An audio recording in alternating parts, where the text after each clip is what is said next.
Hey guys, tonight we begin with something a little darker. A time of plagues, punishments, and pottage. We're diving into what life was really like during the Middle Ages. Forget the castles and chivalry Hollywood sold you. The truth? You probably wouldn't last a single day. So before you get comfortable, take a moment to like the video and subscribe, but only if you genuinely enjoy what I do here. And let me know in the comments where you're tuning in from and what time it is for you.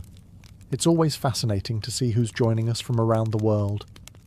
Now, dim the lights, maybe turn on a fan for that soft background hum, and let's ease into tonight's journey together.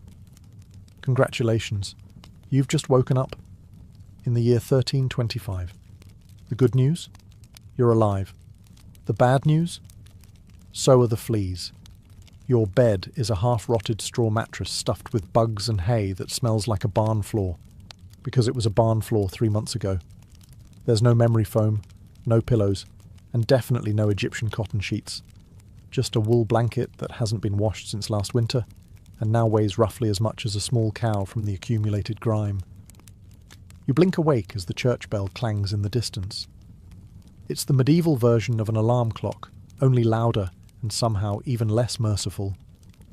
Your home is a wooden hut with one room, no windows, and a charming open-concept floor plan where your family, livestock and domestic insects all share the same space.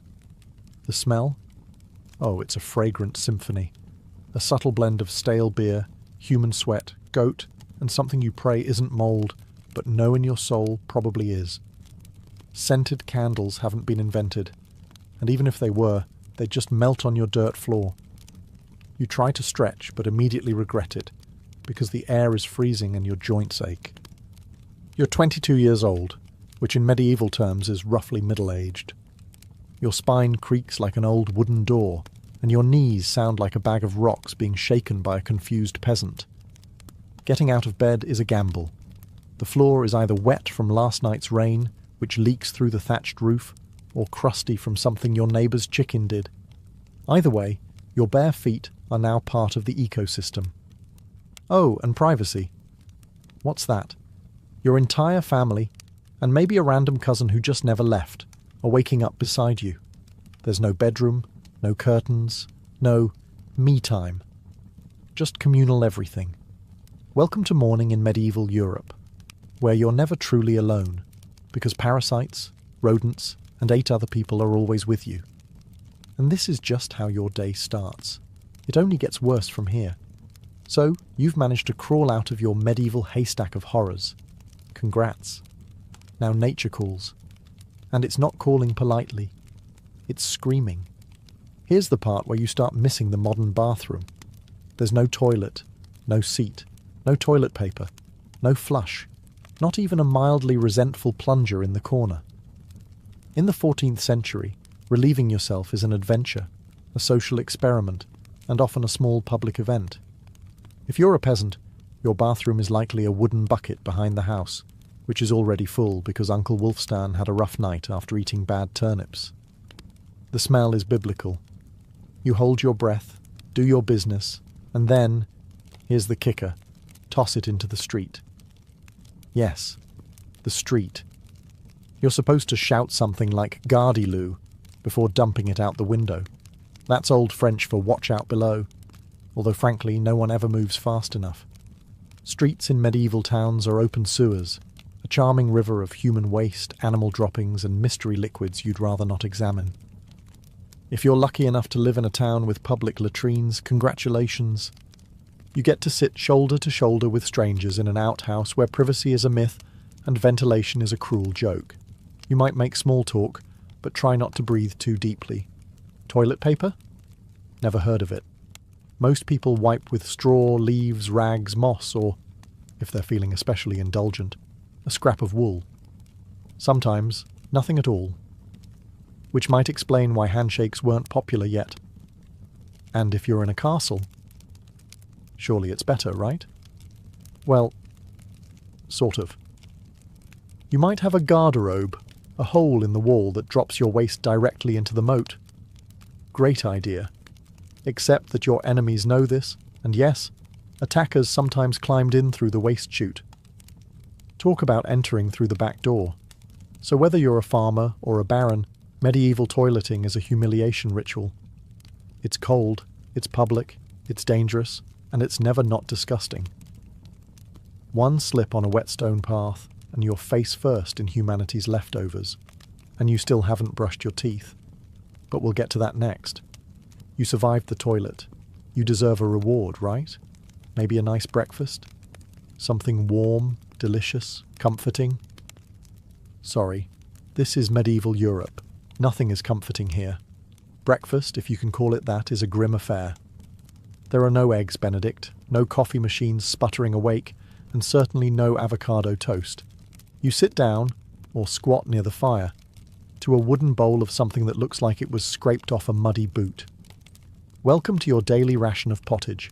Pottage is a thick, gloopy stew made of whatever you can find. Grains, root vegetables, maybe a few beans if you're lucky. It's been simmering in the same pot for days, sometimes weeks, and new ingredients are just dumped on top of the old ones. It's less of a recipe and more of an ongoing edible experiment. On the side, a hunk of bread so hard it could deflect arrows. It's made from coarse rye or barley flour, often bulked up with sawdust, ground up acorns or other creative ingredients, because wheat is a rich man's fantasy. This loaf is not your friend. You don't slice it, you negotiate with it. What about drinks? You're not sipping orange juice or an oat milk latte. You're drinking beer. Yes, beer. At 6 a.m. Why? Because the water is teeming with parasites and filth. So you start your day with weak ale, low alcohol, high survivability.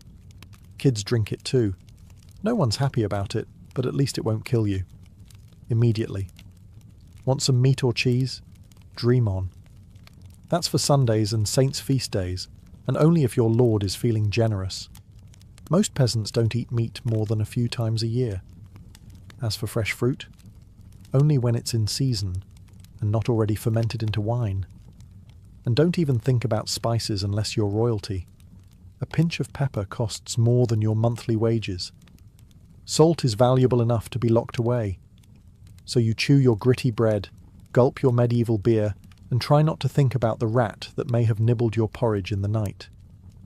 Breakfast doesn't energize you. It just happens to you. And now that you're properly underfed, it's time to work like your life depends on it.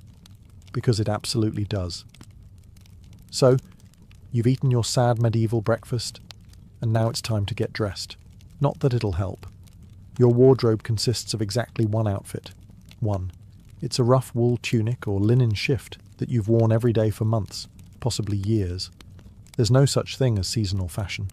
There's just wear this until it disintegrates or gives you a fungal infection. Underwear? Optional. If you're lucky, maybe a linen undertunic.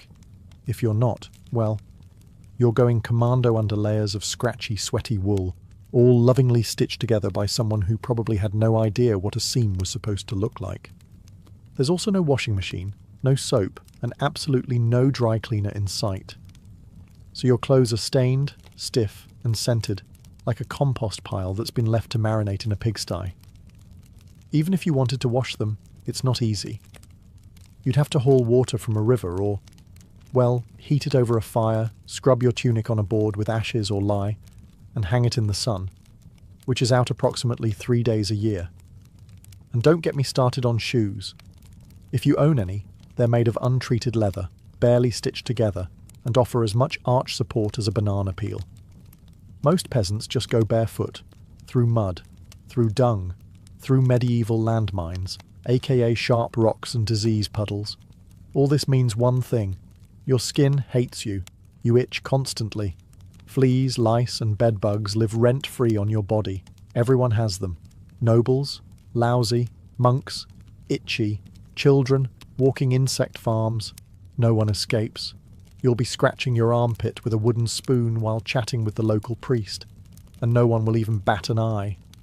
Your skin is raw from rubbing, your scalp a battlefield of bites, and if you develop a rash, well, too bad. There's no dermatologist, no hydrocortisone, no one to tell you it's probably scabies. You just keep on suffering. And if you're lucky enough to not get an infection, great. That rash will simply accompany you for the next 6 months like an unwanted medieval sidekick. Now that you're dressed in misery and wrapped in discomfort, it's time to head outside and start working yourself to death. Now that you're fully dressed in itches and damp wool, it's time to flash that morning smile. Except, you don't. Because in the Middle Ages, smiling is a dangerous game. Not emotionally, dentally. There's no toothbrush, no toothpaste, no mouthwash, no floss. The concept of oral hygiene is about as popular as bathing, which is to say, not very. Some people might chew on a twig or rinse with wine or vinegar, but for the most part, your teeth are on their own, and they're not doing well.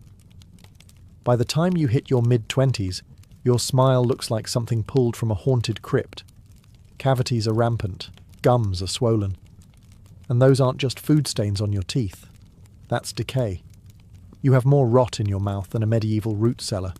Sugar, while not yet everywhere, is becoming more common among the rich. Imported at great cost, mostly used in small cakes or to show off wealth. If you're a noble, congratulations. You get to rot your teeth faster than the peasants. If you're poor, you'll do it slowly over time with fermented bread, gritty porridge, and years of hard chewing. Toothaches? Get used to them. They're like medieval weather, always there in the background. The kind of pain that makes you consider praying, drinking, or pulling the tooth out yourself with a pair of pliers, and that's not a joke. That was the actual treatment. Dentists didn't really exist, but barber surgeons did. Yes, the same guy who cuts your hair is also pulling your molars out by candlelight with an iron hook and zero anesthesia. Infected tooth? Hope you like fevers, because without antibiotics, it can easily turn into sepsis and kill you. From a toothache. That's right. The same thing that sends us to a pharmacy today could be your funeral in the 1300s, and there's no relief on the social front either. Kissing? Good luck. Halitosis, bad breath, is everywhere. If you're single, you're not judged by your smile. You're judged by your land and your livestock. In short, your mouth is a battlefield, and it's losing the war. Now that your teeth are throbbing, let's head outside. Because your real job, the one that will break your back, is just getting started. Time to head to work. Except there's no office, no desk, no coffee break, and no chance of promotion. Your job, if you're like 90% of the population, is simple. Don't die while labouring for someone else's comfort. You're a peasant. Congratulations. That means you work the land that belongs to a lord who probably doesn't remember your name. You rise with the sun and stop only when it disappears behind the trees. Your tools? A wooden hoe, a rusty sickle, and whatever bones are still intact in your body. There's no weekend. There's no clocking out. There's only sunrise to sunset, 6 days a week. Sunday is off, but only if you're not harvesting, fighting off raiders, or praying feverishly for your infected toe to stop turning black. The work is brutal. Fields are ploughed by hand or with oxen, if you're rich enough to afford one. You dig ditches, sow seeds, pull weeds, and carry water until your spine begins to resemble the letter S. No one cares if you're tired. No one's asking how your mental health is doing. If you're a woman, surprise. You don't just do fieldwork. You also care for children, clean, cook, spin wool, feed animals, and pretend your husband's lice infestation isn't slowly migrating to your side of the bed. Children? They start helping out around age 5. No school, no toys, just a tiny wooden rake and a dream of one day not dying of the flu. And if you're one of the few who isn't a farmer, maybe you're a blacksmith, a tanner, or a cooper. Great. You still work with fire, chemicals, or animal guts all day in poorly ventilated sheds. The pay? Basically survival. The perks? Occasional bleeding. Break a bone? Too bad. Get a fever, drink some warm beer and keep going. You can't afford to stop. Not even for a day. Because if you don't work, you don't eat. And if you don't eat, well, medieval Europe has a solution for that. It's called being replaced. So you grip your shovel, ignore the blisters, and keep digging. Because in the Middle Ages, your job isn't a career, it's a slow-motion endurance test. Now that your back is on fire from labouring in the fields, let's talk about the weather. Because in the Middle Ages, temperature is less about seasons and more about ongoing punishment from the sky. Let's start with winter. There's no insulation, no central heating, and no weatherproofing. Just wooden walls with gaps you could throw a chicken through. Your windows? Covered with cloth, not glass. The fire in the hearth? Nice in theory, but you don't have enough firewood to keep it going because wood is expensive, and gathering it from the forest is sometimes illegal. Yes, you can be executed for picking up the wrong stick from the wrong forest. You bundle up in your one damp wool tunic, huddle near the dying embers, and still wake up with your nose frozen. Your feet? Permanently cold, often damp. Your fingers? So stiff they feel like tiny medieval popsicles. Frostbite isn't diagnosed, it's just called bad luck. Now fast forward to summer. Sounds better, right? Wrong. In summer, your home turns into a clay oven. There's no fan, no cross breeze, and absolutely no deodorant. You sweat through your layers, but you can't remove them, because showing too much skin is scandalous. And also invites sunburn, insect bites, and social judgment. The flies are out in full force, attracted to your unwashed body, and the smell of last week's goat stew that's still fermenting in the corner. Mosquitoes buzz by your ear while you sleep, assuming you can sleep through the sound of your neighbours yelling and babies crying. In the fields, the sun bakes you. No sunblock, no hat, unless you've fashioned one out of straw like a desperate scarecrow. And the worst part, you still have to work. Heatstroke is just called taking a bad turn, so you're either shivering in your own hovel, wondering if your toes will make it to spring, or you're sweating through your only pair of socks while your thighs chafe into oblivion. And the one thing that never changes, no matter the season, your clothes still itch, your food is still terrible, and your next job, still waiting. Welcome to climate control, medieval style. There is none. Feeling thirsty? Need to freshen up? Want to splash a little water on your face to wake up from this damp fever dream of a life? Too bad. In medieval times, water isn't your friend. It's trying to murder you quietly. Let's start with drinking. The nearby stream looks fresh, bubbling and clear, like something out of a fantasy movie. But spoiler alert, it's not. Upstream, someone just dumped a chamber pot into it. And if not that, then a dead pig is probably decomposing in it. Parasites, bacteria, and the entire microbial army of medieval Europe are waiting in every sip. That's why people drank beer. Yes, beer, even children. But before you imagine medieval kids doing keg stands, understand that it was small beer, weak in alcohol, strong in survival. Brewing boiled the water, so it was safer than whatever flowed through the town ditch. Wine was another option. If you were rich enough to afford it, and unconcerned with functioning properly before noon. What about bathing? Surely water was used for cleaning. In theory, yes. In practice, absolutely not. See, back then, people believed bathing actually opened your pores and let the disease in. That's right. Washing yourself was considered medically risky. You were cleaner, apparently, if you never removed the protective layer of filth caked onto your skin. Communal bathhouses did exist, but they quickly gained reputations as places for gossip, scandal, and sometimes full-on medieval extracurriculars. So naturally, the church got involved and shut many down. Even if you did want to bathe, it was a full production.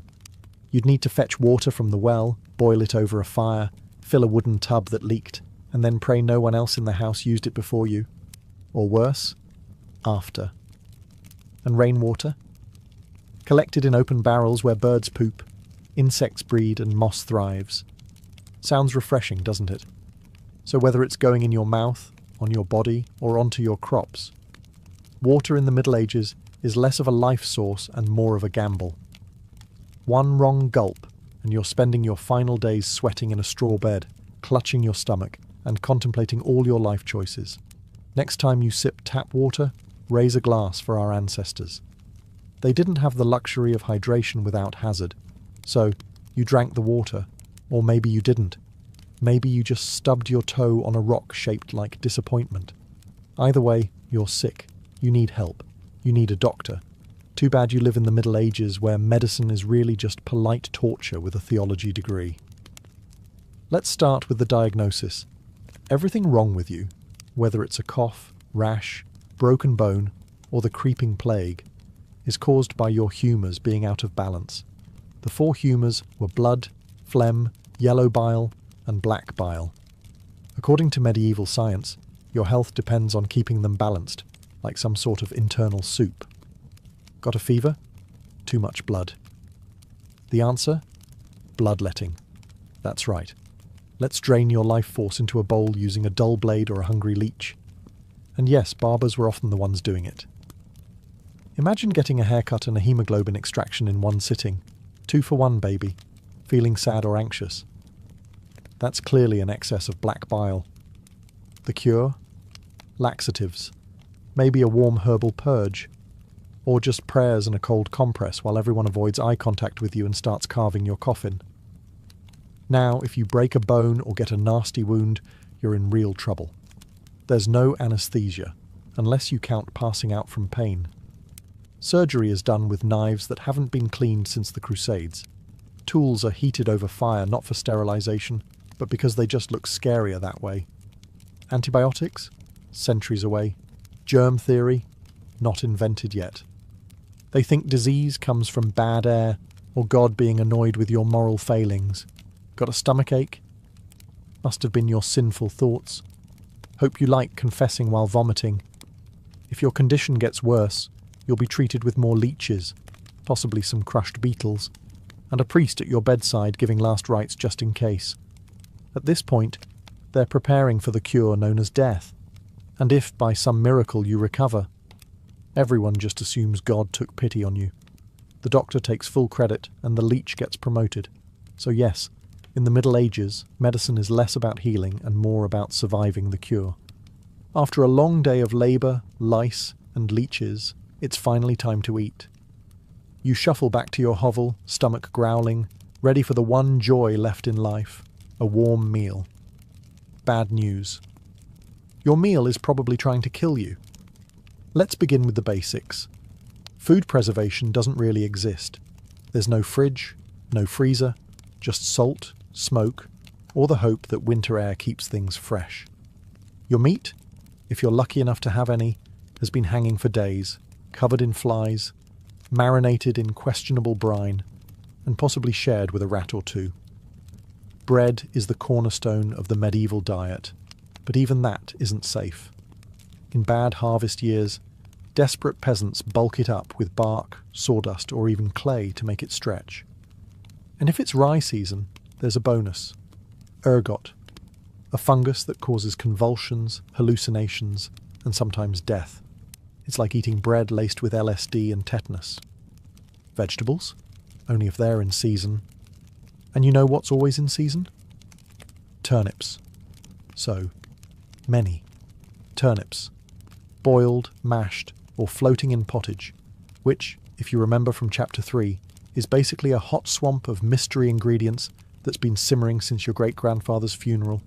Fruit might be available in the fall, but it rots quickly, and sugar is rare, expensive, and hoarded by the rich to show off their blackened teeth. Dairy is another gamble. Fresh milk spoils in hours. Butter and cheese fare better, but they're loaded with bacteria. People eat them anyway because, frankly, it's either that or chew your boot leather. And let's talk about seasoning. Spices like pepper, cinnamon or nutmeg? Worth more than gold. For the average peasant, flavour comes from onions, salt, if you're lucky, and pain.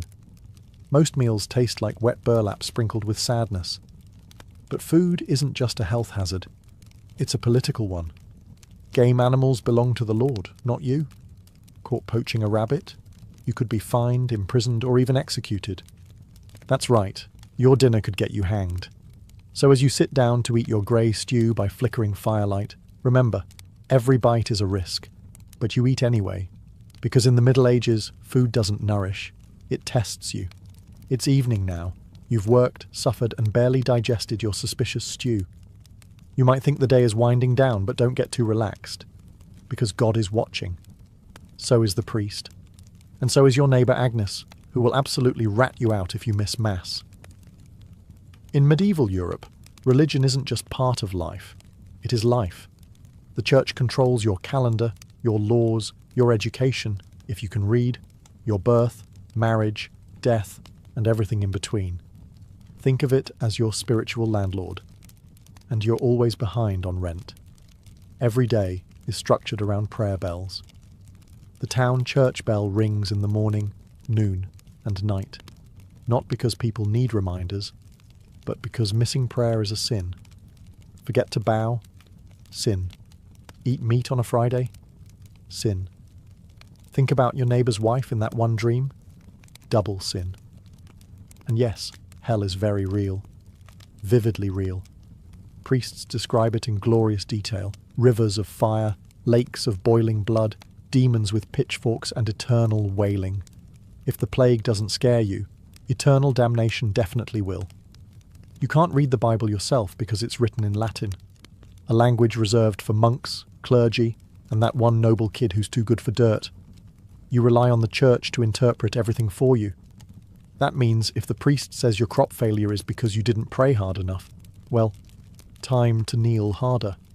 Tithes, 1/10 of everything you own, are mandatory. If you grow wheat, you give wheat. If you raise chickens, you give eggs. If you have nothing, congratulations. You're spiritually bankrupt and financially doomed. Holidays? They're holy days, dozens of them. And while they offer breaks from labour, they're not for fun. They're for attending Mass, fasting, confessing sins, and reminding yourself that joy is a dangerous indulgence. Questioning the church is dangerous. Heretics are burned, witches are drowned, blasphemers are flogged, and skeptics are quickly reformed. So you go through the motions. You chant, you bow, you pray that your soul, after enduring this dirt-covered life, might finally land in paradise, assuming the priest likes you. Because in the Middle Ages, God may be merciful. But the church? Not so much. If you thought being a medieval peasant was rough, try doing it as a woman. All the filth, famine, and fear, plus childbirth, subservience, and social invisibility. In the Middle Ages, being a woman is like being on hard mode, with no health potions and no restart button. From birth, a girl's life path is pretty much locked in. Marry young, bear children, serve your husband, die tired. Education? Not likely. Unless you're from a noble family and sent to a convent, your intellectual development stops around the time you learn how to churn butter and patch a tunic. Marriage happens early. Really early. It's not weird to be betrothed at 12 and pregnant by 14. It's not about love. It's about land, livestock, and alliances. Your opinion? Not required. Once married, you're basically your husband's property. Your job is to produce heirs, feed everyone, keep the house running, and not complain. Because complaining might get you branded a nag, or worse, a witch. That label comes with a complimentary drowning or burning, depending on local fashion. Childbirth is a death lottery. There's no prenatal care, no sterile tools, no anesthesia. Midwives do their best, but even minor complications can mean death for the mother, the child, or both. Some women survive 10 pregnancies. Many don't survive 2, but don't worry. Once the baby is out, your work increases. Now you have a screaming infant in a lice-ridden hut, and you're expected to nurse, cook, clean, and still help in the fields. You don't get a break. You are the break, for everyone else. If you're unmarried, you're suspicious. If you're widowed, vulnerable. If you're outspoken, dangerous. Women who didn't conform were often accused of witchcraft, especially if they had herbal knowledge, a strong personality, or just looked at someone funny on a rainy Tuesday. Even in the church, your role is limited. Nuns lived under strict rules. No speaking without permission. No freedom of movement. and your spiritual worth, always ranked below men.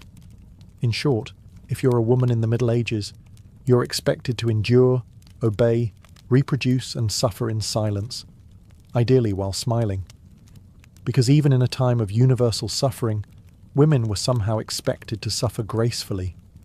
So far, you've battled filth, starvation, social injustice, and possibly a goat. But just when you think your day can't get any worse, here comes violence, loud, bloody, and often completely acceptable by medieval standards. Let's be clear, the Middle Ages were not peaceful. The idea of law and order mostly meant, hope the local lord isn't in a bad mood. Violence is everywhere. In the home, in the streets, on the battlefield, in church disputes, and sometimes in line at the communal bread oven. Crime is common, punishment is brutal, and justice is more performance art than protection. Steal a loaf of bread, you could lose a hand. Accused of lying, your tongue might get pierced. Gossip too much? Meet the scold's bridle, a metal mask strapped to your head with a bar in your mouth. For correction, of course, let's say you're accused of something serious. Heresy, theft, witchcraft. How do you prove your innocence? By being tortured, obviously. Welcome to trial by ordeal. One version, you stick your hand in boiling water to retrieve a stone. If it heals without infection in 3 days, you're innocent. If not, you're guilty. Another option, you're tossed into a river. If you sink, you're innocent, and probably dead. If you float, you're guilty, and will be punished anyway. It's like a medieval game show where the prize is survival and the host is actively rooting against you. And if you're sentenced to death, that's a public event. Executions are performed in front of cheering crowds. Hangings, beheadings, burnings. Sometimes people bring snacks.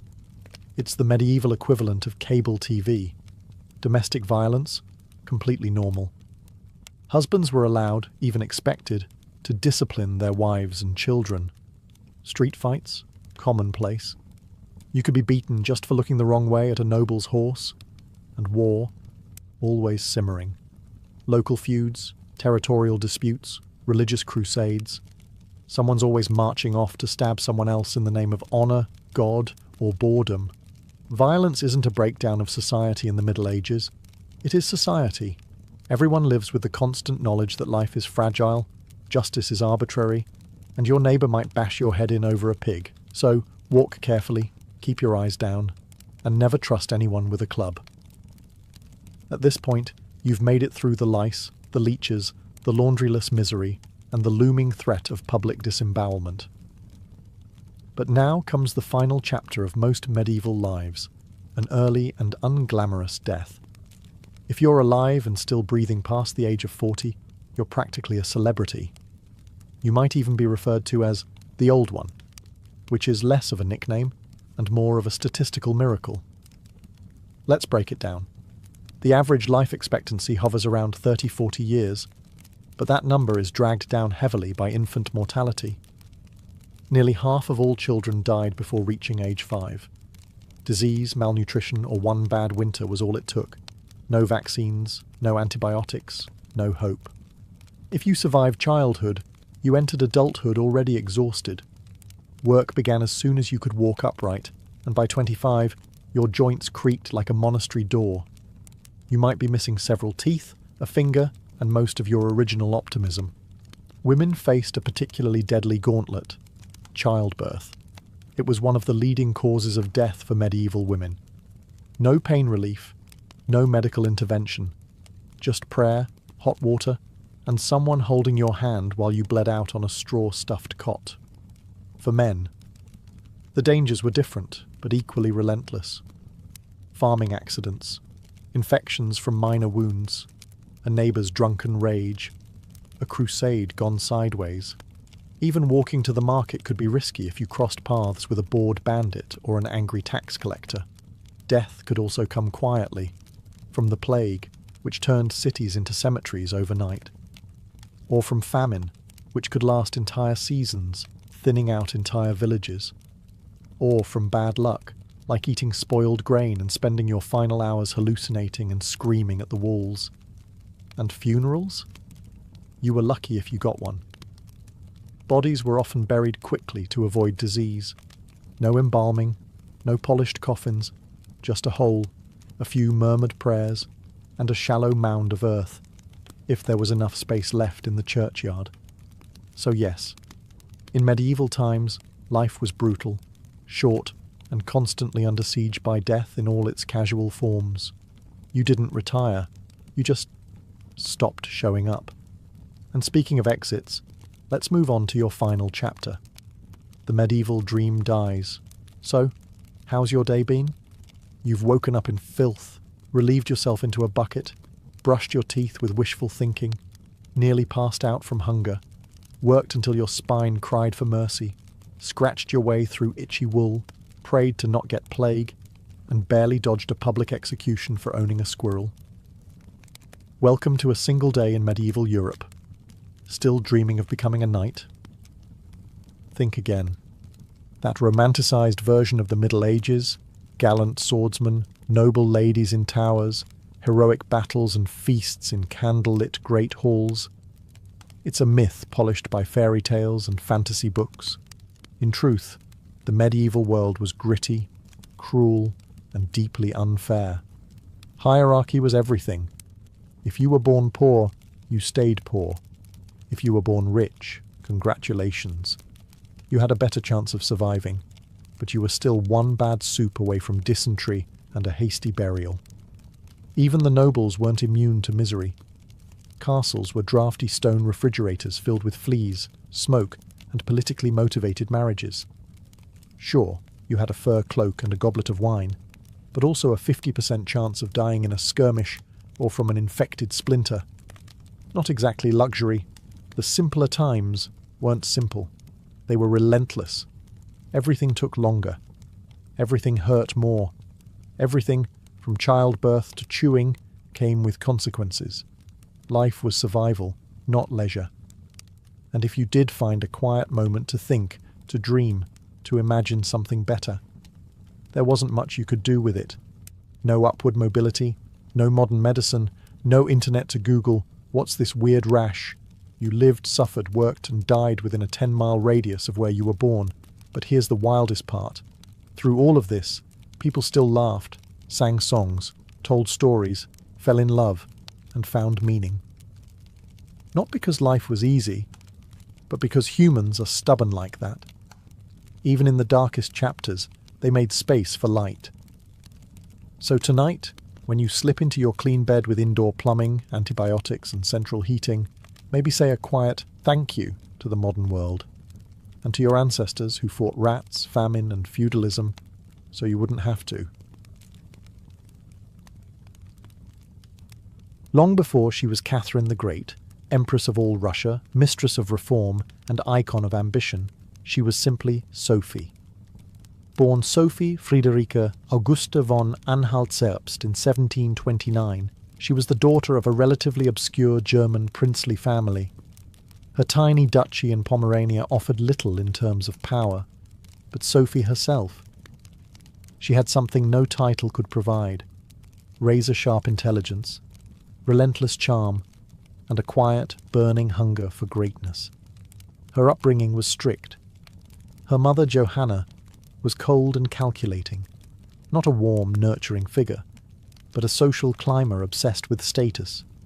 Sophie's father, a Prussian officer, was more distant than disciplinary. From a young age, Sophie learned to walk the fine line between obedience and cunning. She read voraciously, spoke multiple languages, and learned how to observe a room before speaking in it, skills that would soon become survival tools in one of Europe's most brutal courts. When the Russian Empress Elizabeth Petrovna began searching for a wife for her heir, Grand Duke Peter, she looked beyond Russia's borders. Peter himself was of German descent, and Empress Elizabeth believed a foreign bride, pliable and grateful, would be easier to control. Sophie fit the bill perfectly. Noble blood, Lutheran faith, which she'd be forced to abandon, and a reputation for both grace and humility. At just 14 years old, Sophie was summoned to Russia. She arrived in the freezing capital of St. Petersburg in 1744, wearing thin German fabrics and a diplomatic smile. Her mother pushed her forward like a chess piece. Sophie, however, had her own game in mind. To become acceptable in Russian society, she converted to Orthodoxy, taking the name Ekaterina Alexeyevna, Catherine. The ceremony was public, symbolic, and life-altering. She wasn't just changing religions. She was burning the bridge behind her, stepping into a foreign empire with no way back. No one watching that quiet teenage girl in a fur-trimmed coat could have predicted what would come next. Betrayal, revolution, enlightenment, and empire. But from the moment Sophie stepped foot in the Russian court, she stopped being a pawn and began planning how to become a queen.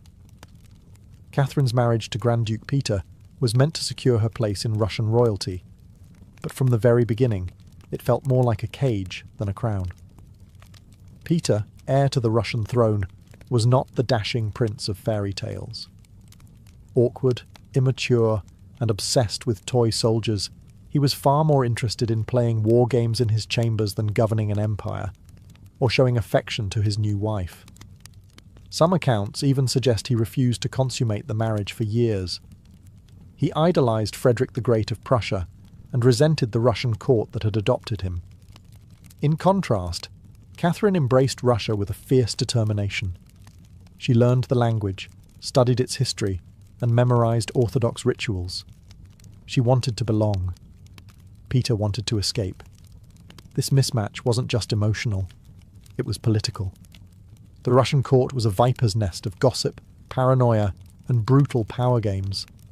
Empress Elizabeth still ruled with absolute authority, but her health was in decline. Everyone knew a transition was coming, and everyone had an agenda. Catherine was watched constantly. Her letters were read, her friendships monitored, and her every move scrutinized.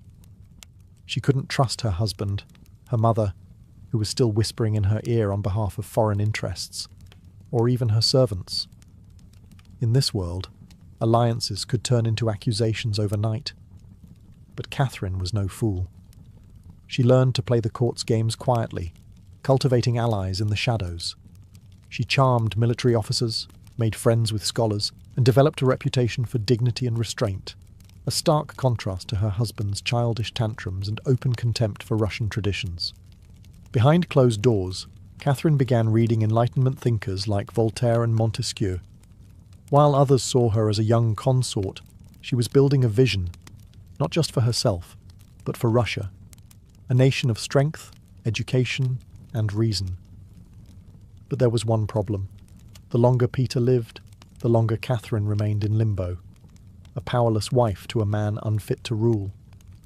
So she waited, observed, and planned. She knew the Russian throne wouldn't be inherited. It would have to be taken.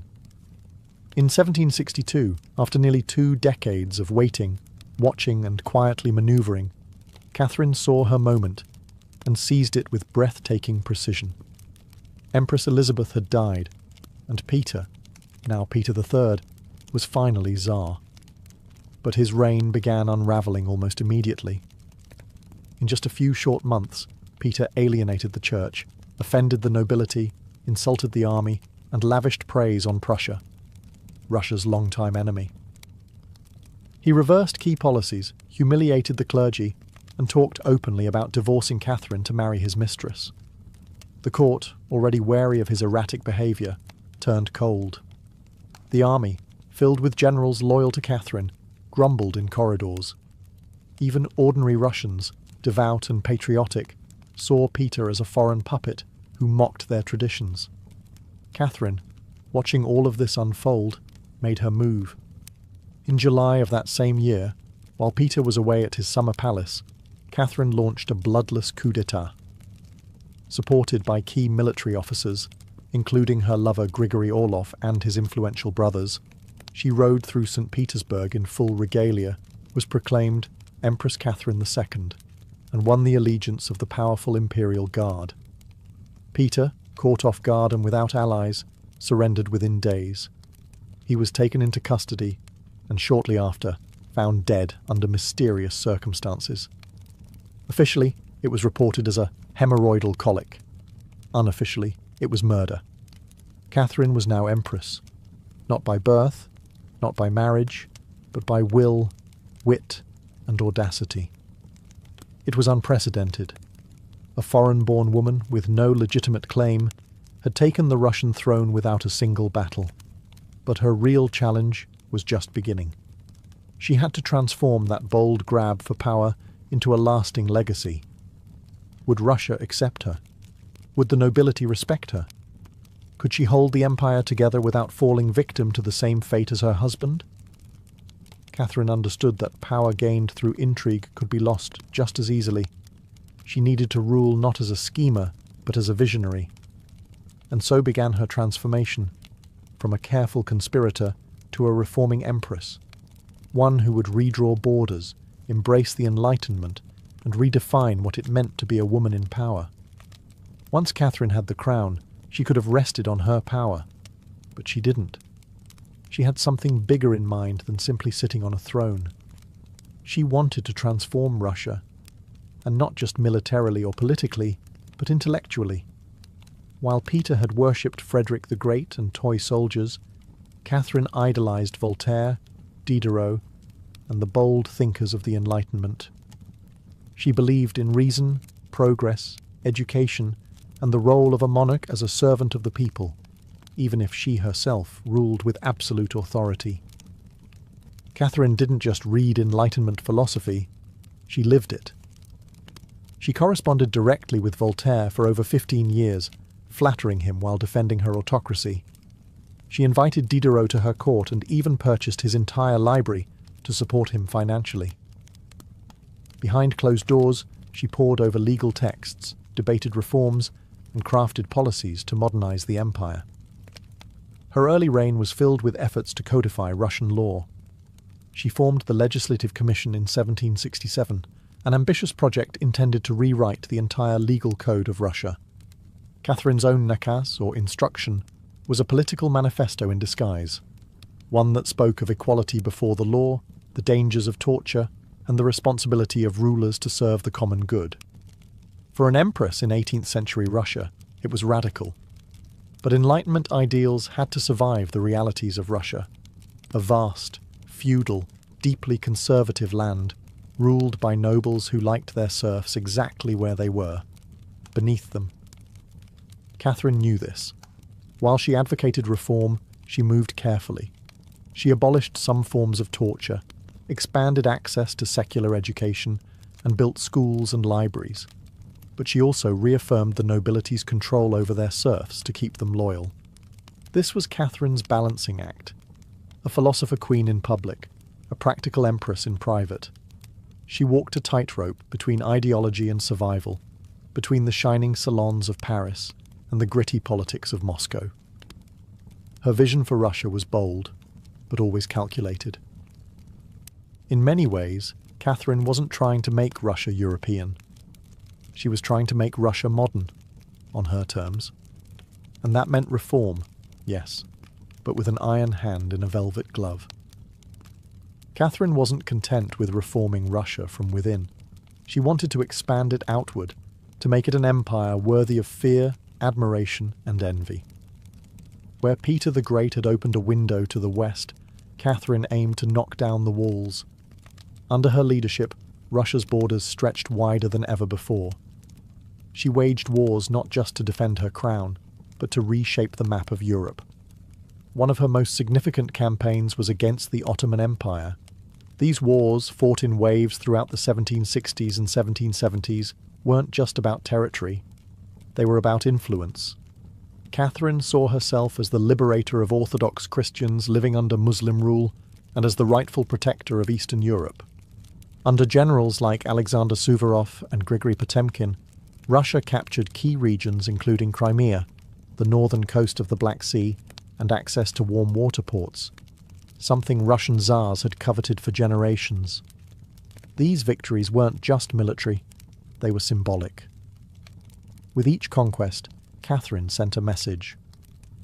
Russia was no longer the distant, backward cousin of Europe. It was a continental force. She also turned her gaze westward. In a series of deals and diplomatic maneuvers, Catherine participated in the partitions of Poland, carving up the struggling Polish-Lithuanian Commonwealth along with Austria and Prussia. By the end of the Third Partition in 1795, Poland was erased from the map, and Russia claimed vast new lands and millions of new subjects. But Catherine didn't just conquer with armies. She also colonized with ideas. New cities were built. Trade routes were expanded. German settlers were invited to cultivate Russian farmland. The empire became a mosaic, from the icy Baltic to the sun-drenched shores of the Black Sea. And through it all, Catherine remained the central force, reading reports, issuing orders, and personally overseeing the shape of her expanding empire. Critics would accuse her of being power-hungry, even imperialistic. But to Catherine, expansion wasn't ambition, it was destiny. A great ruler, she believed, was measured not just by ideas but by borders. She didn't just want to rule Russia. She wanted to remake it as a civilized empire, feared by its enemies, respected by its peers, and loyal to her alone. For all her brilliance and power, Catherine the Great was just as famous for what went on behind palace doors. And no, not all of it was whispered in libraries. Catherine's private life became one of the most talked about aspects of her reign. She had lovers, not just one or two, but a carefully curated parade of them, many decades younger, often handsome, and sometimes politically influential. She didn't hide them. In fact, she often rewarded them with titles, estates, and pensions, if they behaved well. If not, they were quietly dismissed, sometimes with a polite thank you and a promotion. Among the most important of these lovers was Grigory Potemkin, a man as brilliant as he was bold. Their relationship blurred the lines between romance, politics, and partnership. Some historians believe they may have even married in secret. Together, they shaped military campaigns, colonization projects, and the transformation of southern Russia. Potemkin wasn't just a lover, he was her co-ruler in many ways. Still, Europe couldn't look past the scandal. Gossip swirled. Satirical pamphlets painted her as lustful, insatiable, even unhinged. And after her death, the rumours only got worse, the most infamous being the completely false and grotesque tale involving a horse, spread by her enemies to smear her legacy. But why the obsession? Simple. Catherine was a woman who wielded power unapologetically, and in a world where female rulers were expected to be either saintly virgins or tragic figures, she refused to play the role. She lived, loved, and ruled on her own terms, and that made her dangerous. Ironically, while her critics painted her as immoral, Catherine herself was deeply philosophical about love and sexuality. She believed pleasure was a natural part of life, and that personal relationships didn't have to threaten public responsibility. She separated emotion from governance, a feat few male rulers managed. In reality, her liaisons were often strategic. She surrounded herself with men who were loyal, capable, and politically useful. And when they ceased to be, she let them go, usually with a smile and a generous retirement. Catherine's love life didn't weaken her rule. It was part of her strategy, a blend of passion and power that made her unforgettable, envied and feared. For all her charisma and control, Catherine's reign was not without peril. And in 1773, that peril came in the form of a bearded Cossack named Yemelyan Pugachev. He was no ordinary rebel. Pugachev claimed to be none other than Peter III, Catherine's dead husband. According to him, he had survived the coup and now returned to reclaim the throne from the German usurper. It was absurd. Peter was long gone. But to Russia's oppressed and exhausted lower classes, the claim didn't need to be true. It just needed to offer hope. Pugachev promised liberation, an end to serfdom, lower taxes, and land for the common people. His words lit a fire across the Volga River region, especially among Cossacks, peasants, and old believers. In a time when the gap between nobles and serfs had widened brutally, his promises sounded like salvation. The Pugachev rebellion became the largest peasant uprising in Russian history. Towns were taken, fortresses fell, Nobles were slaughtered. For a terrifying moment, it seemed as if the empire itself might fracture. Catherine was shaken. This wasn't a foreign war she could win with cavalry and treaties. This was a revolt from within. Her own people, rising against the system she ruled. But Catherine didn't panic. She acted. She dispatched professional military forces to crush the rebellion, ruthlessly. Pugachev's forces were defeated in 1774. He was captured, displayed in an iron cage, and eventually beheaded in Moscow, a public warning to all who dared follow. Afterward, Catherine doubled down on order and control. Her dreams of liberating the serfs quietly faded into silence. The rebellion had shown her the limits of enlightenment in a country still shackled by feudalism.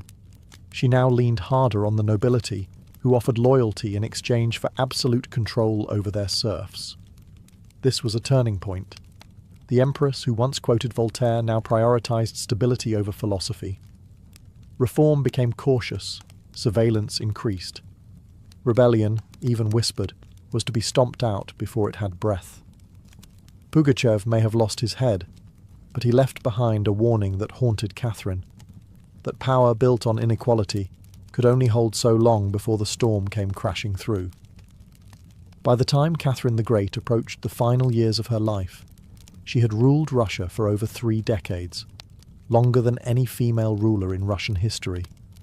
From the moment she seized power, she had defied expectations, reshaped her empire, and redefined what a woman and a monarch could be. Under Catherine's reign, Russia became a true European powerhouse. Its territory expanded by over 200,000 square miles, swallowing Crimea, parts of Poland, and stretches of the Black Sea coast.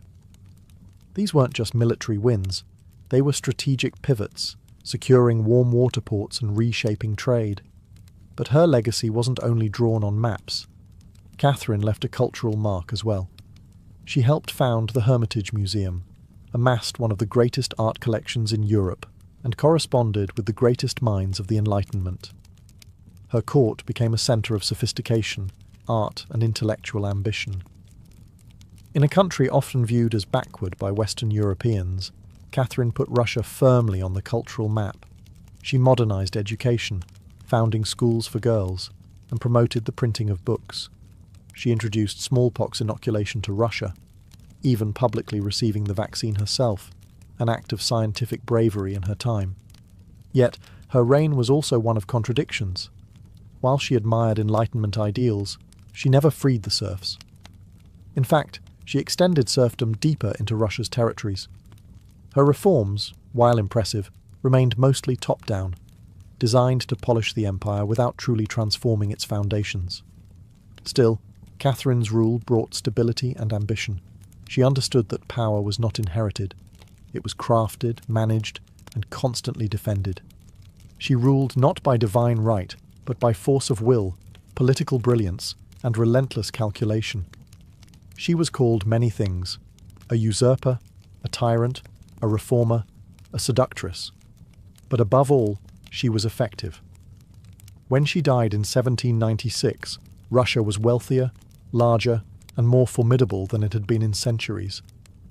She left behind a throne secure, an empire expanded, and a legend that would endure for centuries. Catherine didn't just reign, she ruled, with intellect, strategy, and an unapologetic grip on history. And in doing so, she became more than an empress. She became a myth.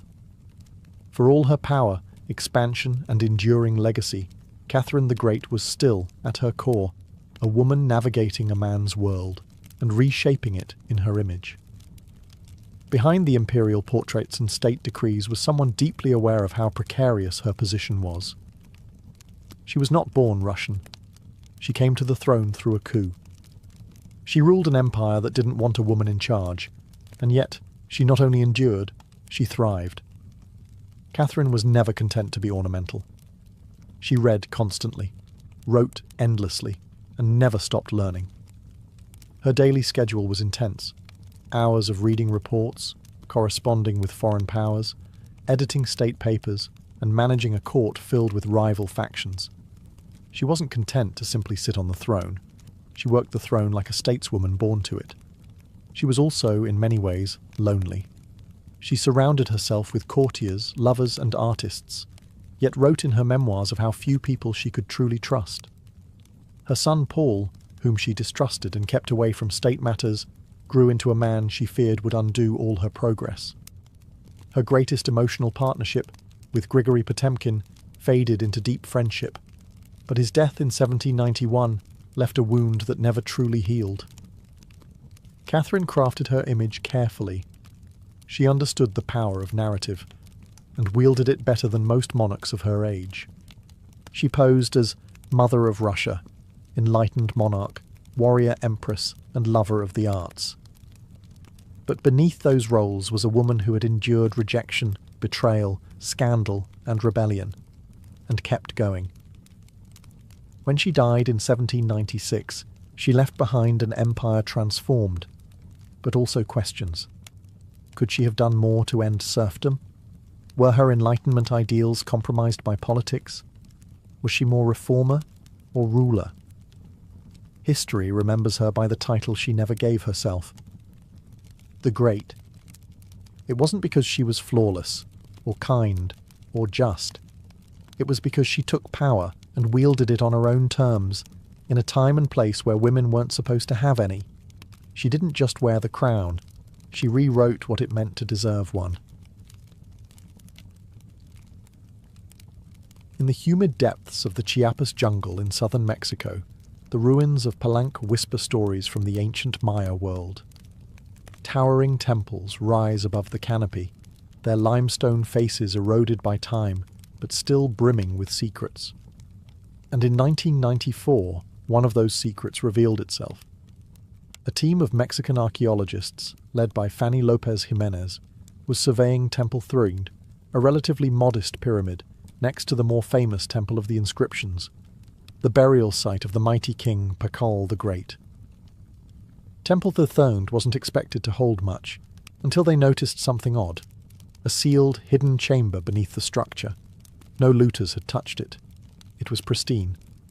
When the archaeologists broke through and lowered themselves inside, they found a stone sarcophagus resting in silence. The air was heavy with the weight of centuries. As they opened the lid, red dust rose like smoke. Brilliant, shocking red. The interior was covered in powdered cinnabar, a toxic mercury sulfide used ceremonially by the Maya. And lying within that crimson cloud was the skeleton of a woman. She had been buried with care and reverence. Her bones were fragile but intact, her skull still wearing a jade mask, and her body surrounded by funerary offerings. Necklaces, diadems, ear spools, all crafted from jade and shell. Everything about the burial screamed royalty. Yet no name was inscribed, no glyphs identified her. It was one of the richest female burials ever found in Mesoamerica.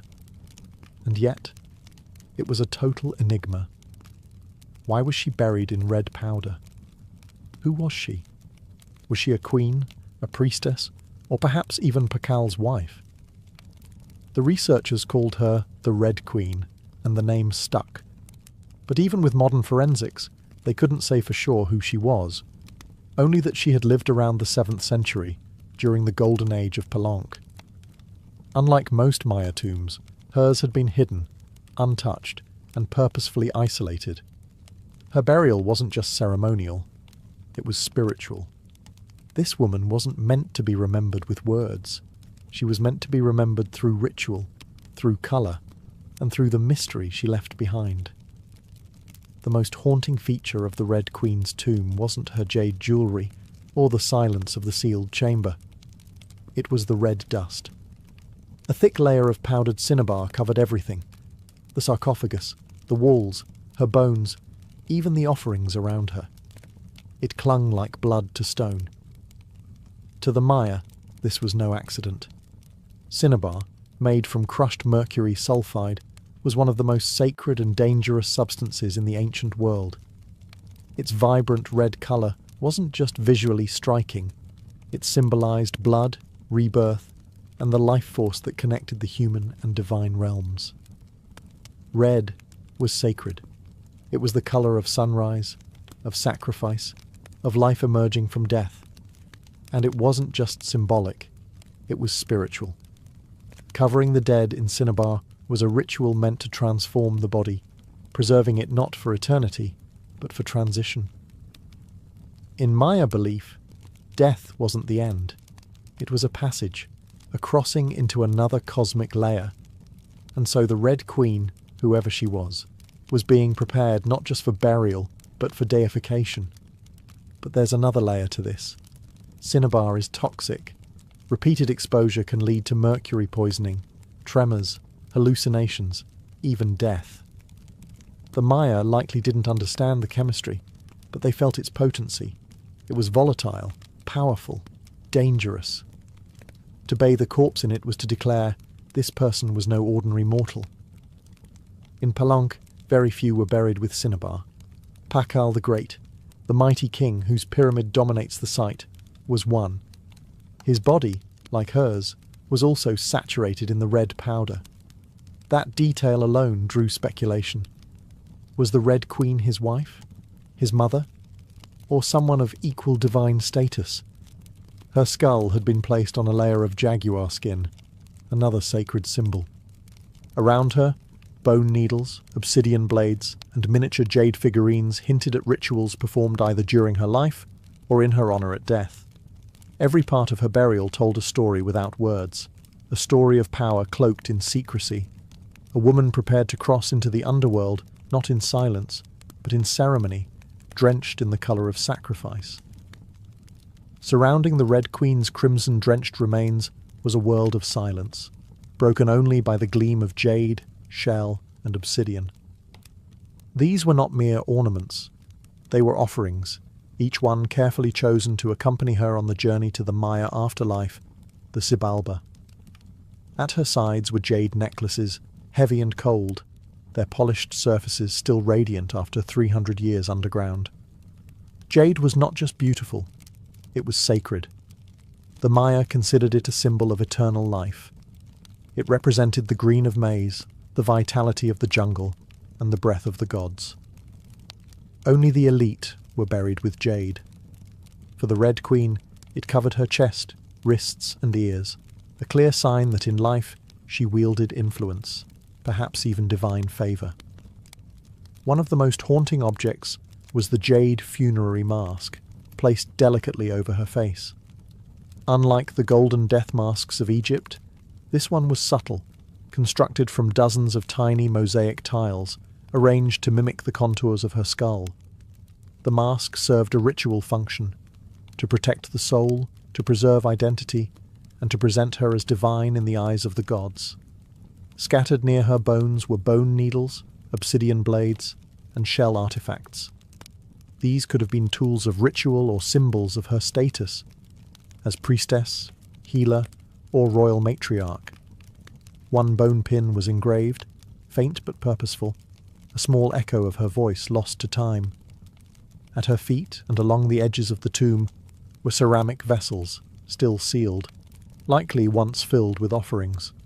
Food, drink, or incense to sustain her spirit beyond death. The Maya believed the afterlife was a journey, dangerous, layered, filled with challenges. These items weren't luxuries, they were necessities. To modernize, the tomb feels intimate, not overloaded, but intentional. There was no gold, no chariots, no pomp, just items chosen with spiritual weight. It was a map for the soul. Through these treasures, we glimpse how the Maya understood death, not as finality, but as a transition of power. The Red Queen wasn't buried to be forgotten. She was being prepared to ascend. For all the grandeur of her tomb, the Red Queen left behind one haunting void. No name. No inscriptions adorned her sarcophagus. No glyphs on the walls identified her. She was clearly someone powerful. But who? From the moment her tomb was opened, scholars began trying to connect the dots. The most compelling theory? That the Red Queen was Zakbu Ajau, the wife of Kinich Janab Pakal, known today as Pakal the Great, the most famous ruler of Palenque. Zakbu Ajau was more than just Pakal's consort.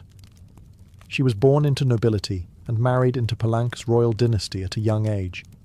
She bore at least 3 sons, all of whom held high status, and she played a key ceremonial role during her husband's reign.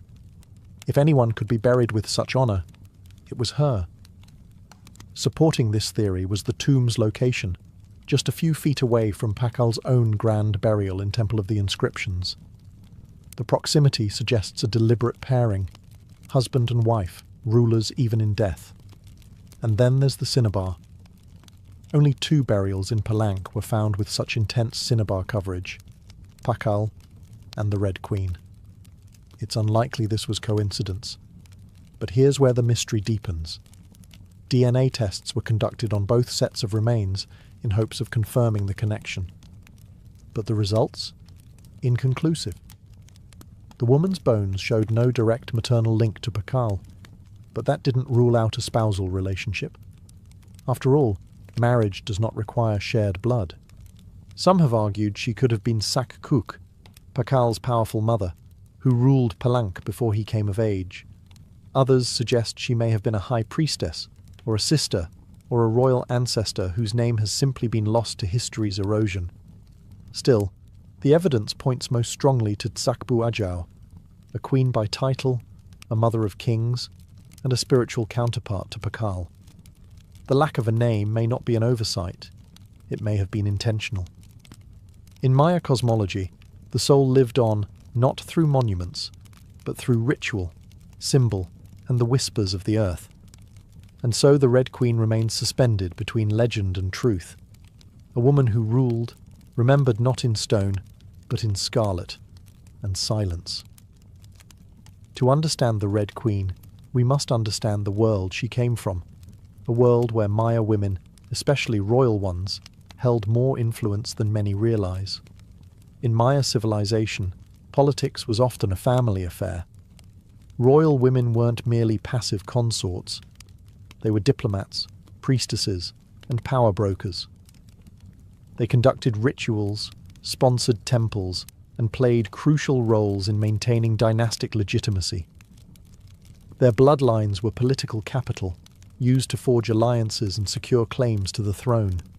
Take Sakkuk, for example, the mother of Pakal the Great. When the throne of Palank was left vacant, she took power herself and ruled as queen regent until her son came of age. She wasn't a placeholder. She was a ruler in her own right, issuing decrees and overseeing construction projects. Without her, Pakal may never have risen at all. And she wasn't an anomaly.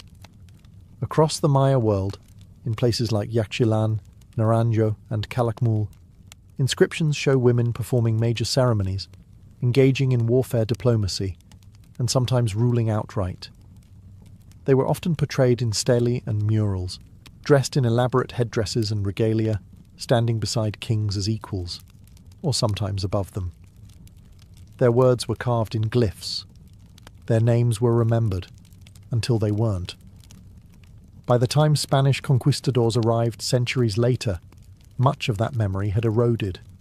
The colonial lens saw native women as silent figures in a male-dominated world, but the archaeology tells a different story, one of complex gender roles, where power was negotiated, not simply inherited.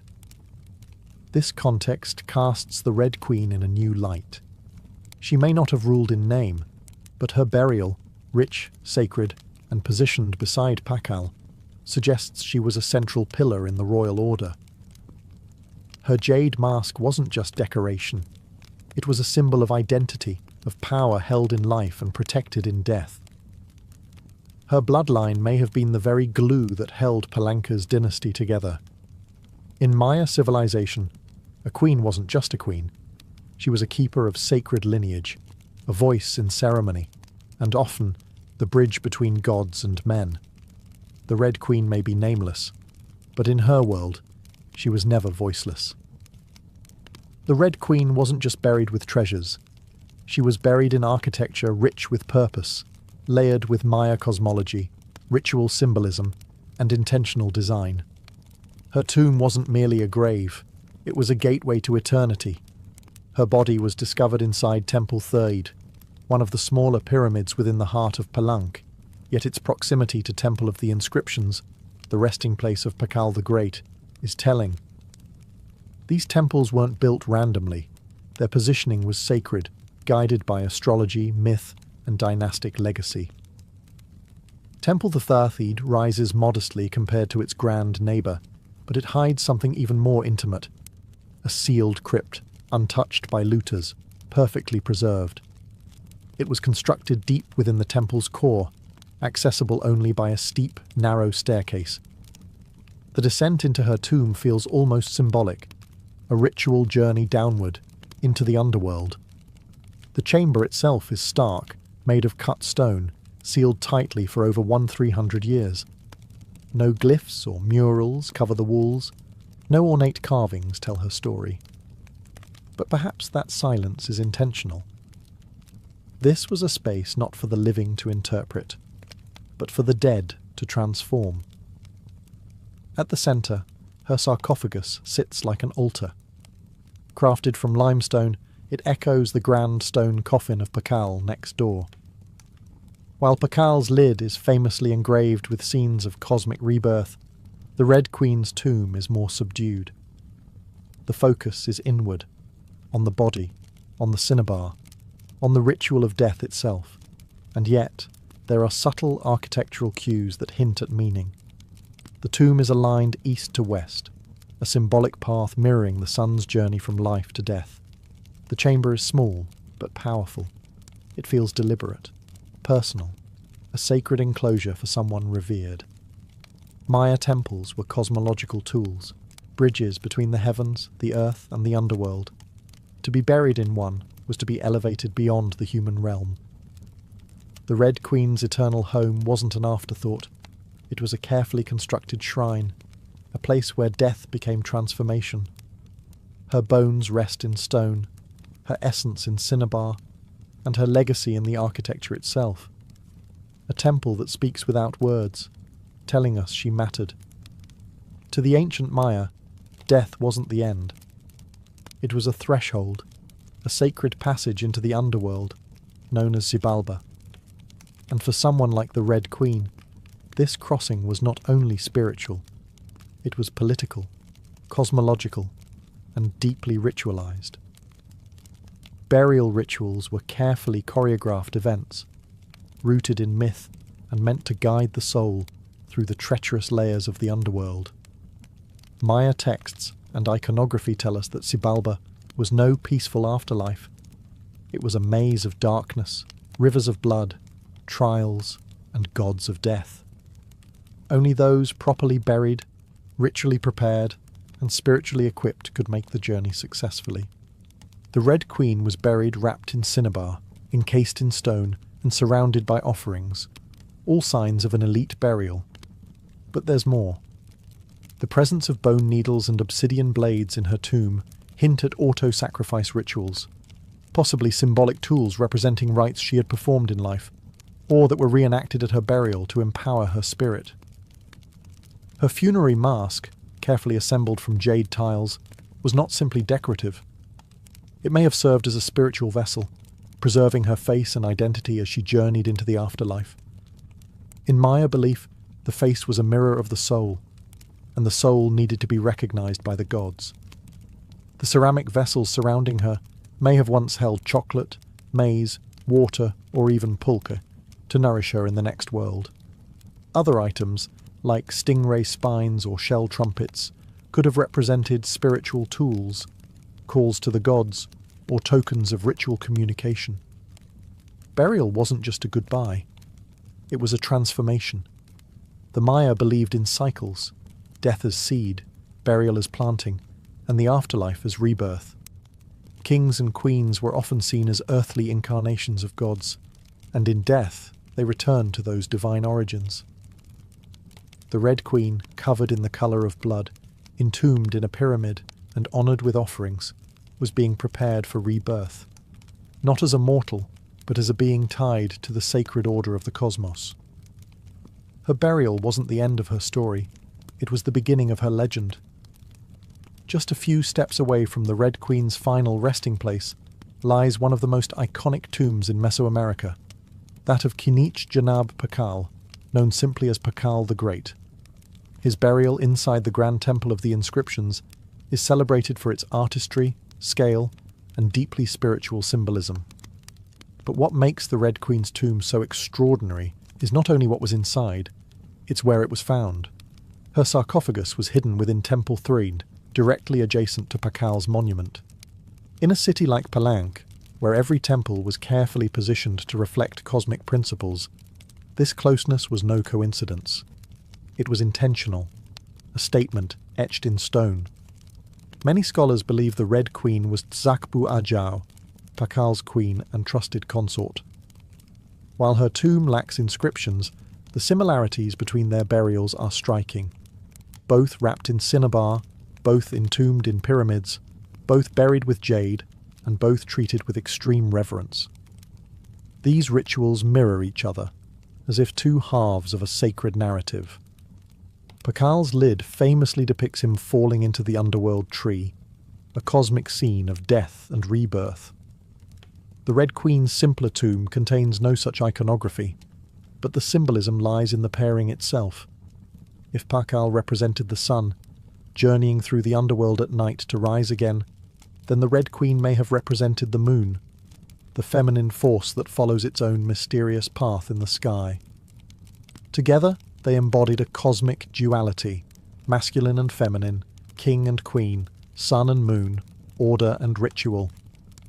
In Maya mythology, rulership was not singular, it was relational. Harmony in the cosmos required balance, and that balance extended into the dynastic court. By placing the Red Queen beside Pakal, the Maya were preserving not just a marriage, but a cosmic partnership. Their proximity in death may have mirrored their roles in life, a queen not behind, but beside her king, sharing not just a throne, but a legacy. In their tombs, they speak without words. Two souls, wrapped in cinnabar and stone, joined across eternity, one of history's most sacred silences. Though her name was lost to time, the Red Queen of Palenque endures, not as a forgotten relic, but as one of the most enigmatic and powerful women of the ancient world. Her tomb, sealed for over 1,300 years, now whispers across centuries, inviting questions that echo louder with every discovery. She represents a mystery that still resists full understanding. We may never know exactly who she was. No glyph carved her name. No stela told her story. And yet, the care in her burial, the richness of her offerings, the symbolism of her crimson-drenched bones, all speak of a woman profoundly important. Not merely as a wife or consort, but as someone who held real influence, spiritual weight, and royal blood. Today, the Red Queen forces us to re-evaluate assumptions. She's a reminder that in the ancient Maya world, women were not silent. They led rituals, governed cities, and shaped dynasties. While kings like Pakal have long taken the spotlight, the Red Queen's re-emergence reminds us that power did not belong to men alone. It flowed through mothers, queens, priestesses, and visionaries. Her legacy is more than the treasures she left behind.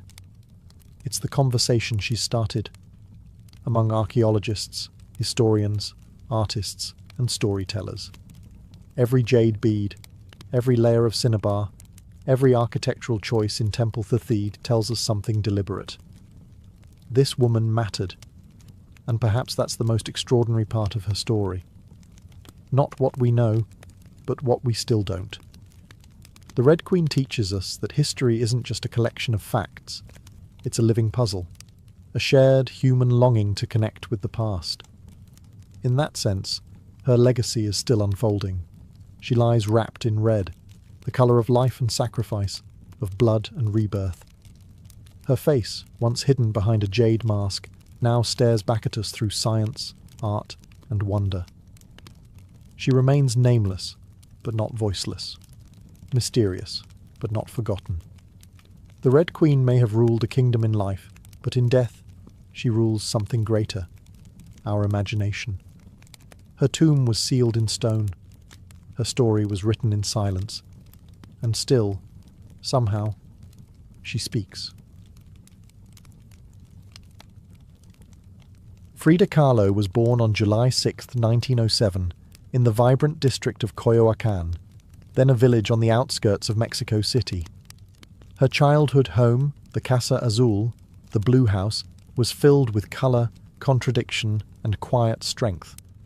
It would later become a sanctuary, a battleground, and a museum to one of the most iconic artists of the 20th century. Frida was the third of 4 daughters born to Guillermo Kahlo, a German-Hungarian photographer, and Matilde Calderón, a devout Catholic of indigenous and Spanish descent. Her parents were opposites: Guillermo, reserved and intellectual; Matilde, religious and emotionally distant. Frida would inherit her father's introspection and artistic eye, but also her mother's fierce resilience. As a child, Frida was imaginative, outspoken, and bold. She read voraciously and asked questions most adults didn't want to answer.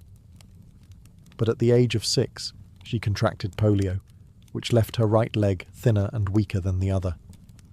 A physical difference she tried to mask with long skirts, but never allowed to limit her spirit. The illness left her bedridden for months and isolated from other children. During this time, she grew close to her father, who encouraged her to exercise, ride bicycles, and stay mentally sharp. Unlike most girls of her time, Frida didn't aspire to become a wife or a homemaker. Her goal? To become a doctor.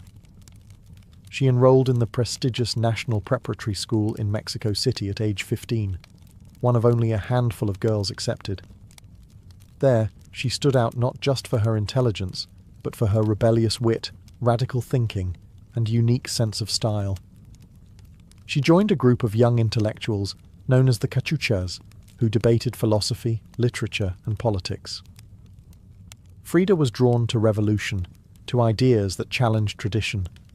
But even in those early years, before the bus crash that would define her body, and before the fame that would define her legacy, Frida Kahlo was already painting herself into the world, with sharp edges, unapologetic ideas, and an identity too big to fit inside anyone else's expectations. She wasn't just growing up in Coyoacán, she was preparing to remake herself entirely. On September 17, 1925, Frida Kahlo's life was split in two: the girl she had been and the woman she was forced to become. That afternoon, she boarded a wooden bus with her boyfriend, Alejandro Gomez Arias, after school. They were laughing, teasing each other, and probably arguing. Frida never did anything halfway. But moments later, the bus collided with a streetcar, and in an instant, her future unravelled into pain, metal, and silence. The crash was horrific. The streetcar crushed the bus against a wall, splintering wood and flinging passengers. Frida was impaled by an iron handrail. It entered her left hip and exited through her pelvis. Her spinal column fractured in 3 places. Her right leg shattered, her foot dislocated. Her collarbone and ribs broke. Her shoulder was dislocated. Her abdomen was pierced. She was just 18 years old. A man covered her with a borrowed overcoat. Someone else noticed her body was sparkling, not from blood, but from the gold powder she had been carrying in a pouch. It had exploded on impact, dusting her broken form in what looked like glittering ash. Frida was taken to the Red Cross hospital and underwent numerous surgeries over the following months. She spent weeks in a body cast, flat on her back, immobile, writhing with infection and uncertainty.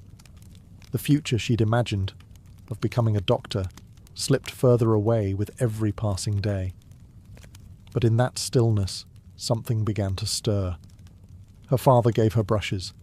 Her mother rigged a special easel to hang above her bed. A mirror was placed on the canopy so she could see herself. And there, lying in plaster and agony, Frida began to paint, first out of boredom, then out of obsession. Her first subjects were her own reflection, because she was all she had. But what emerged wasn't vanity. It was survival. The crash had broken her physically, but it had also opened a door into her own mind, her own body, and eventually into the surreal language of pain and identity that would define her art.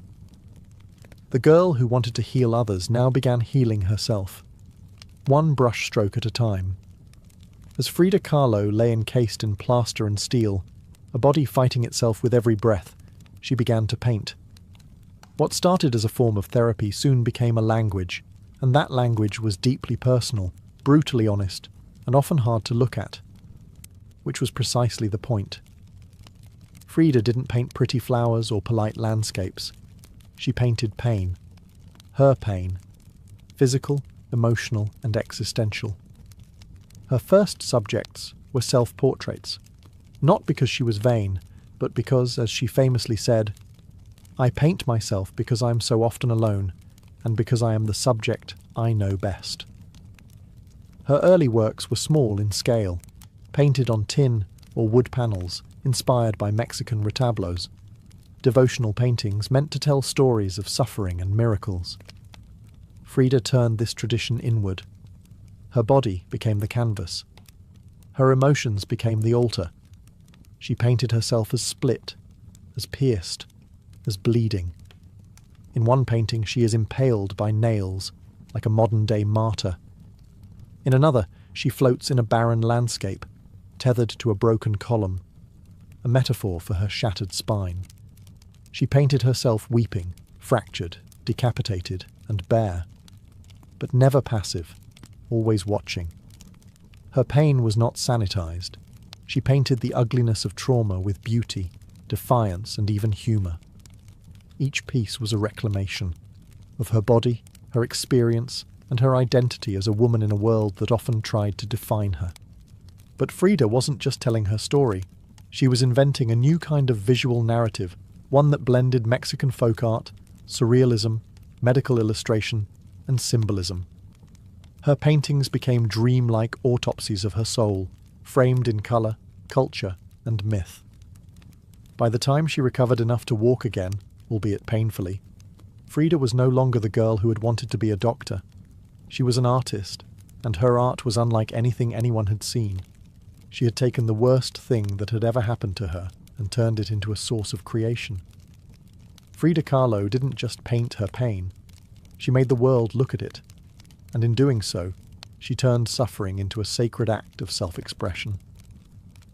In 1928, still recovering, still painting, and just 21 years old, Frida Kahlo met the man who would become the most profound and turbulent relationship of her life, Diego Rivera. He was 20 years her senior, already Mexico's most famous painter. Massive in both stature and presence, Rivera was a giant of Mexican muralism, known for his sweeping, politically charged frescoes that told the story of the Mexican people. Frida had seen his work before. She admired it. But now she wanted his opinion of her work. She brought her paintings to him at the Ministry of Education, interrupting his scaffolded work to ask bluntly, "Do I have talent?" Diego took one look and said yes, and not just out of kindness. He recognized in her something rare, an unfiltered voice, raw and unpretentious, full of rage, irony, pain, and beauty. They began a relationship that was as consuming as it was creative. Frida once said, "I suffered 2 accidents in my life, one in which a streetcar knocked me down, the other was Diego." They married in 1929, an odd pairing to outsiders. Diego, massive, unfaithful, politically famous. Frida, sharp-tongued, fiercely independent, already walking with a cane. Her parents called it a marriage between an elephant and a dove. Their bond was passionate, but chaotic. Diego supported her art and encouraged her growth as a painter, but he was also endlessly unfaithful, even with Frida's own sister, Cristina. Frida was devastated, and in return, she took lovers of her own, both men and women, including rumoured affairs with Leon Trotsky and painter Georgia O'Keeffe. They divorced in 1939, then remarried a year later with different terms. This time, Frida would keep her autonomy, her home, her money, her name. Their second marriage was less about traditional love and more about creative partnership and mutual understanding. Despite the betrayals and the heartbreak, Diego remained a constant force in Frida's life. He challenged her, he wounded her, But he also believed in her, as an artist, as a revolutionary, and as a woman who could redefine what painting could be. Together, they were not peaceful, but they were legendary. In the 1930s, Frida Kahlo followed Diego Rivera on a journey north to San Francisco, Detroit, and New York as he completed high-profile mural commissions. These years abroad brought her face to face with American industrialism, wealth, and the contradictions of capitalism, and they left her with deep political discomfort. Frida was a proud Mexican nationalist, a committed communist, and an admirer of indigenous traditions. The opulence she witnessed in the United States, especially while the Great Depression ravaged much of the country, only deepened her sense of disillusionment. In letters home, she mocked the culture's materialism and obsession with appearances. She missed the grit, colour, and contradiction of Mexico.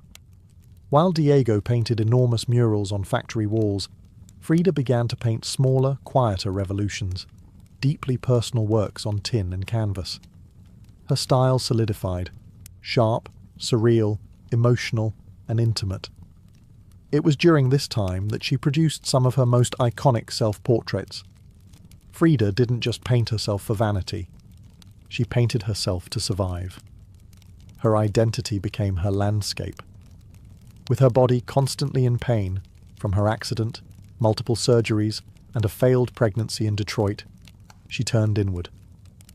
Her portraits showed her bleeding, fragmented, exposed. Yet her face was always calm, always direct, unapologetic. One of her most powerful works, Henry Ford Hospital, shows her lying on a hospital bed, crying, surrounded by floating symbols of loss. A fetus, a snail, medical equipment, a cracked pelvis. It was raw, graphic, and deeply emotional, a canvas that bled with truth. Back in Mexico, Frida immersed herself in leftist politics. She and Diego welcomed Leon Trotsky into their home while he lived in exile.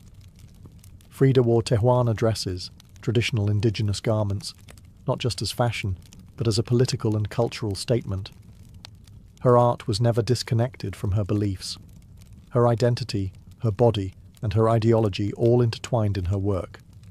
While Rivera was painting murals of revolution, Frida painted its human cost, the body in pieces, the mind on fire, and the self always staring back. In exile and in illness, she became not just a painter of pain, but a painter of resistance. When Frida Kahlo returned to Mexico in the late 1930s, she was no longer just Diego Rivera's wife. She had become something else entirely. A force, an artist whose work radiated with raw honesty, surreal symbolism, and cultural identity. Back in her homeland, she stepped fully into herself. Her Casa Azul in Coyoacán became a sanctuary of colour and contradiction. Bright cobalt walls, yellow trim, Aztec statues in the garden, monkeys and parrots wandering freely. The house was a living extension of Frida's imagination. It was a blend of tradition and rebellion, elegance and earth. Here, she surrounded herself with pre-Columbian artifacts, ex-votos, folk art, and revolutionary books. She wore bold Tijuana dresses, wove flowers into her hair, and painted amid the scent of copal incense and the sounds of mariachi on the street outside. This period marked an explosion of creativity. Her paintings became more intricate, more symbolic, and more political. Works like The Two Fridas revealed a divided self, one in European dress with a bleeding heart, the other in indigenous clothing, strong and composed. It was Frida's visual autobiography, a portrait of love, loss, and heritage. In 1939, she exhibited her work in Paris, where artists like Picasso, Breton, and Kandinsky praised her fiercely original style. But even among the surrealists, Frida stood apart. When André Breton tried to label her as one of their own, she pushed back. "They thought I was a surrealist," she said. "But I wasn't. I never painted dreams. I painted my own reality."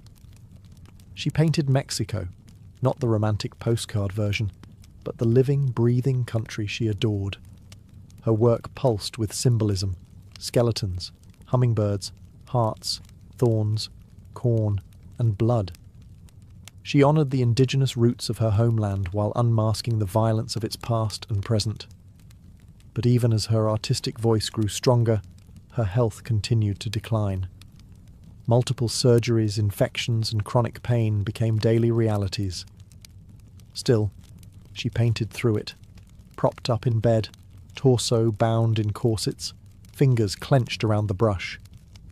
Frida had returned to Mexico not to rest, but to reclaim her power, through paint, through politics, and through her fearless embrace of the self. As the 1940s wore on, Frida Kahlo's body continued to betray her. Her spine was deteriorating. Her right leg was constantly infected. She underwent more than 30 surgeries in her lifetime, often in grueling succession. At times, she was bedridden for months, encased in body casts or immobilized by traction devices that stretched her bones apart. But still, she painted. Each canvas during these years became both a release and an act of resistance. Her works grew darker, more defiant. She painted with a clarity sharpened by pain, refusing to hide behind metaphor. In The Broken Column, she presents herself split down the middle, her body pierced with nails, a cracked ionic column replacing her spine. Yet her face is stoic, her gaze unflinching. Pain for Frida was no longer just a subject. It was her companion, her antagonist, her muse. Her political voice also grew louder. She joined the Mexican Communist Party, marched in demonstrations, wrote fiery letters, and called out imperialism and injustice. When her health no longer allowed her to walk, she appeared at protests in a wheelchair, defiantly holding signs and shouting slogans. In 1953, Frida was given her first solo exhibition in Mexico, a long overdue celebration of her art. But her health was so fragile, doctors told her she couldn't attend. So she did what only Frida would do. She arrived by ambulance, carried in on a stretcher, and placed in the center of the gallery on her hospital bed. Dressed in traditional finery, surrounded by her own work, she greeted guests with tequila, laughter, and that fire still burning in her eyes. Her final paintings were both childlike and harrowing. In Marxism Will Give Health to the Sick, she painted herself wearing a steel corset, cradled by the hands of Marx, casting away symbols of oppression. Her last known work was a still life of sliced watermelons, one piece bearing the words, "Viva la vida," long live life. Even in the face of death, she remained defiant, joyful, and political. Frida Kahlo's last portraits weren't just self-portraits. They were acts of revolution, painted in pain, but always signed with life. On July 13, 1954, at the age of 47, Frida Kahlo died in the same place she had been born, La Casa Azul in Coyoacán. The official cause was listed as a pulmonary embolism, but those closest to her whispered of something deeper. She had been ill, yes, but also exhausted. By pain, by surgeries, by the long war with her own body. Just days before, she had attended a political protest against the CIA-led coup in Guatemala. Weak and wheelchair-bound, she insisted on going, her clenched fist raised in the air. Revolution remained her final heartbeat. Her last diary entry was brief but piercing. "I hope the exit is joyful, and I hope never to return." Frida's funeral was held at the Palacio de Bellas Artes, Mexico's most prestigious cultural institution. Her body, draped in the red flag of the Mexican Communist Party, was watched over by friends, family, artists, and revolutionaries. Diego Rivera was inconsolable. He called her the greatest love of his life, even as his betrayals had nearly broken her. But in the years that followed her death, something extraordinary happened. Frida Kahlo refused to disappear. At first, her name was whispered only in art circles. Her works weren't easy to categorize, too political for surrealists, too surreal for traditionalists. But slowly, her image, her story, and her defiance began to resonate. Through the 1970s and 1980s, as feminist scholars and activists reclaimed forgotten voices, Frida's became louder. She wasn't just a painter anymore. She was a symbol of pain turned into beauty, of feminism born through resistance, of Mexican identity celebrated without apology, of queerness, disability, revolution, and authenticity. Her face, unibrow, gaze, flowers in her hair, became iconic. Her home became a museum. Her diary became a sacred text. And her paintings now hang in the world's greatest museums. Frida Kahlo had lived much of her life in Diego's shadow. But in death, she stepped forward. She didn't just leave behind paintings.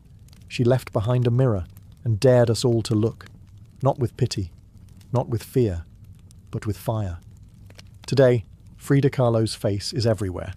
Printed on t-shirts, painted on murals, turned into dolls, memes, posters, and icons. Her signature unibrow, her flower-crowned hair, her direct gaze, all instantly recognizable. But what makes her legacy powerful isn't just that people know her face, it's that they recognize the truth behind it. Frida didn't try to be flawless. She didn't fit into boxes. She wasn't conventional, and she didn't care to be. In a world that demands perfection, she gave us realness. Raw, messy, vibrant, angry, joyful, contradictory realness. She celebrated what made her different: her disability, her queerness, her politics, her culture, and turned it into art that transcended borders and decades. She's become more than an artist. She's a global symbol of defiance, feminism, cultural pride, and creative resistance.